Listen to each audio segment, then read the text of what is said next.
திருச்சியில் பொதுக்கூட்டத்துக்கு போகிறோம். எங்களது மாநில தலைவர் தம்பி அண்ணாமலை அவர்கள் தலைமையில் தமிழகம் முழுவதும் பொதுக்கூட்டங்கள் நடத்த இருக்கிறோம். அதில் முதல் பெரிய கூட்டமாக தஞ்சை திருச்சி கோட்டத்தின் சார்பாக தம்பி கருப்பு முருகானந்தம் ஏற்பாட்டில் மாபெரும் பொதுக்கூட்டம் இன்று நடைபெறுகிறது. அதில் முக்கிய தலைவர்கள் அனைவருமே கலந்து கொள்கிறோம். இன்று தமிழகத்தில் உண்மையை உறக்க எடுத்துச் சொல்ல வேண்டிய சூழ்நிலையில் நாங்கள் இருந்து கொண்டிருக்கிறோம். திராவிட முன்னேற்ற கழக கூட்டணி முற்றிலுமாக தமிழக மக்களை ஏமாற்றி கொண்டிருக்கிறார்கள்.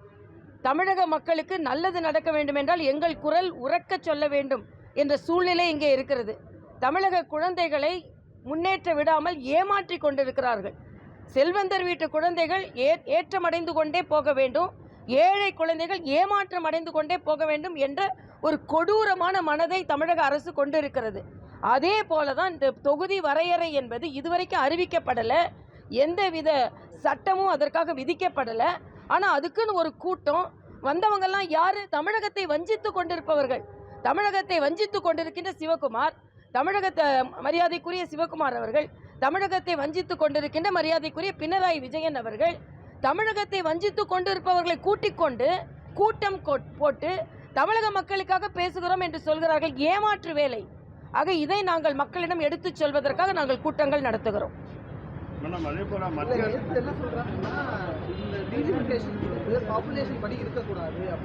இல்ல டீலிமிட்டேஷன் இல்ல, இது ரொம்ப தவறு. 25 வருஷத்துக்கு இருக்கவே கூடாதுன்னா நீங்க பல மாநிலங்கள்ல தொகைக்கு அதிகமா மக்கள் தொகை அதிகமா இருக்கு, ஆனா எண்ணிக்கை குறைவா இருக்கு.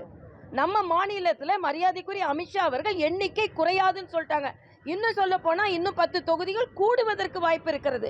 நான் கேட்குறேன், மக்களுக்காகத்தான் பாராளுமன்ற உறுப்பினர்கள், உங்களுக்காக அல்ல. ஆக பாராளுமன்ற உறுப்பினர்கள் ஏற்கனவே அவர்கள் சரியாக தனது உரிமையை மக்களுக்காக பயன்படுத்த மறுக்கிறார்கள். ஆக அவர்கள் மக்களுக்காக அவர்கள் உரிமையை பயன்படுத்த வைப்பதற்காகத்தான் இந்த மறுவரை என்பது. அது எப்படி இருந்தாலும் தமிழகம் பாதிக்கப்படாதுன்னு சொல்லியாச்சுல, அதுக்கப்புறம் பாதிக்கப்படாதுன்னு சொன்னால் படுன்னு சொல்லிட்டு ஒரு கூட்டமும் நடத்துகிறீர்கள் என்றால் தமிழகத்தில் மறுபடியும் கொள்ளை அதிகமாக இருக்கிறது.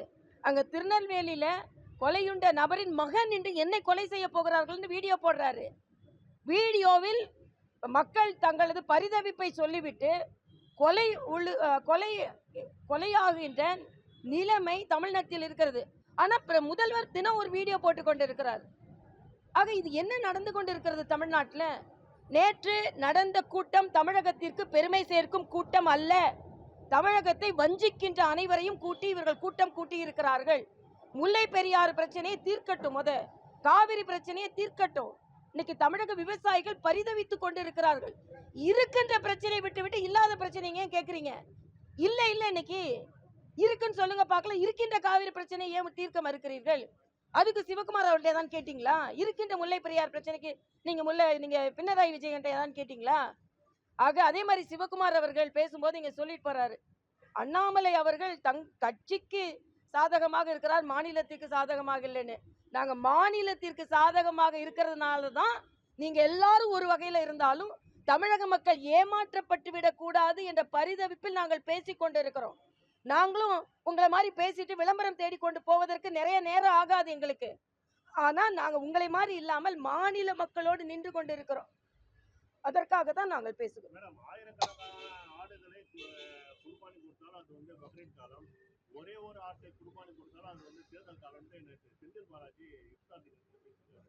இது ரொம்ப வன்மையாக கண்டிக்கத்தக்கது. இவங்க பாட்டிலுக்கு கமிஷன் வாங்குறவங்க எல்லாம் இப்படி பேசினா அதுக்கப்புறம் நேர்மையாக அரசியல் செய்கிறவங்க எப்படி பேச முடியும்? இன்னைக்கு திடீர்னு டெல்லிக்கு ஏன் போனார்? இன்னைக்கு தமிழ்னு பேசுகிறாங்க, ஆனால் அவங்களுக்கு விவாதிக்கிறதுக்கு ஹைகோர்ட்டில் பேசுறதுக்கு, உச்ச நீதிமன்றத்தில் பேசுறதுக்கு வடநாட்டவர் தான் ஒருத்தர் தேவை இவங்களுக்கு. இன்னைக்கு தன்மானத்தை பற்றி பேசிக்கிட்டு இருக்கிறாங்க. ஒரு படம் எல்லா இணையதளத்திலும் வந்துட்டு கொண்டு இருக்கிறது. ஒருவரை பார்த்த உடனே திராவிட முன்னேற்ற கழக எம்பிங்கெல்லாம் படால்னு எந்திரிச்சாங்களாம். பிரதமரை பார்த்து அல்ல, முதல்வரை பார்த்து அல்ல, முதல்வரின் உறவினரை பார்த்து. இதுதான் நடந்து கொண்டு இவர்கள் தன்மானத்தை பற்றி பேசிக் கொண்டிருக்கிறார்கள்.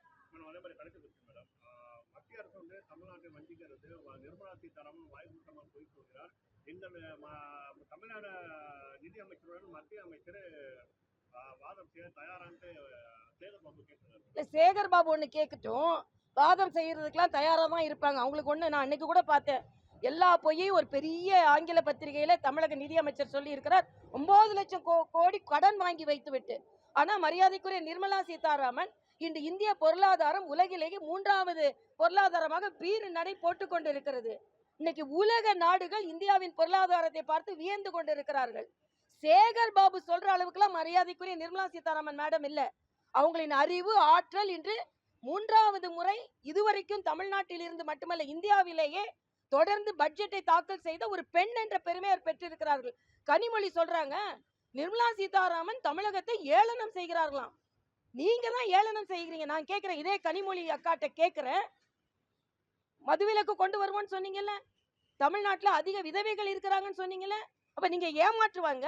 அதை கோயிட்டு கொண்டிருந்த மக்கள் ஏளனமாக நீங்க மக்களை நினைக்கிறீர்களா? நம்ம சொல்றதெல்லாம் சொல்லுவோம், அவங்க கேட்டுக்குவாங்க, ஓட்டு போடுவாங்க, செய்யலாம் வேண்டியதில்லை அப்படின்னு யாரு ஏளனமாக மக்களை நினைக்கிறார்கள்? நீங்க தான் மக்களை ஏளனமா நினைக்கிறீங்க. ஆனா மரியாதைக்குரிய நிர்மலா சீதாராமன் அவர்கள் தமிழகத்திற்கு பெருமை சேர்த்து கொண்டிருக்கிறார்கள்.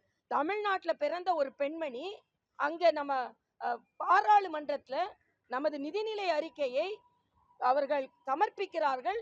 பிரதமர் எழுந்து வந்து கையை கொடுக்கிறார். எவ்வளவு மரியாதை கொடுக்கிறார்கள் பெண்ணினத்திற்கு என்பதை நீங்கள் புரிந்து கொள்ள வேண்டும். நீங்க தான் கனிமொழி அவர்கள் தான் ஏளனம் செய்து கொண்டிருக்கிறார்கள். தமிழக மக்களை ஏளனம் செய்து கொண்டிருக்கிறீர்கள். நாங்க எங்க வீட்டு முன்னால் நேற்று கருப்பு கொடி காட்டிட்டு நின்னோம். நாங்க மக்களுக்காக நின்னோம். இதே மாதிரி அண்ணன் ஸ்டாலின் கருப்பு கொடி காட்டிட்டு நின்னாரு. எதுக்கு? நாங்க வந்து மதுவிலக்கை கொண்டு வருவோம், டாஸ்மாக படிப்படியா குறைப்போம். எங்க குறைச்சிங்க? அப்ப நீங்க தான் தமிழக மக்களை ஏளனமாக நினைக்கிறீர்கள். சொல்றதெல்லாம் சொல்லட்டும், அவங்க தலையாட்டிட்டு ஓட்டு போடுவாங்க, அவங்களை ஏமாத்தலாம். நீங்க தான் ஏளனமா நினைக்கிறீர்கள். ஆனால் நாங்கள் தமிழக மக்களை மதிக்கிறோம். அதனால்தான் சாமானிய மக்களின் குழந்தைகள் பாதிக்கப்பட்டு விடக் கூடாது என்று எவ்வளவு விமர்சனம் வந்தாலும் மக்களோடு நாங்கள் நிற்கிறோம். நன்றி தம்பிங்களா.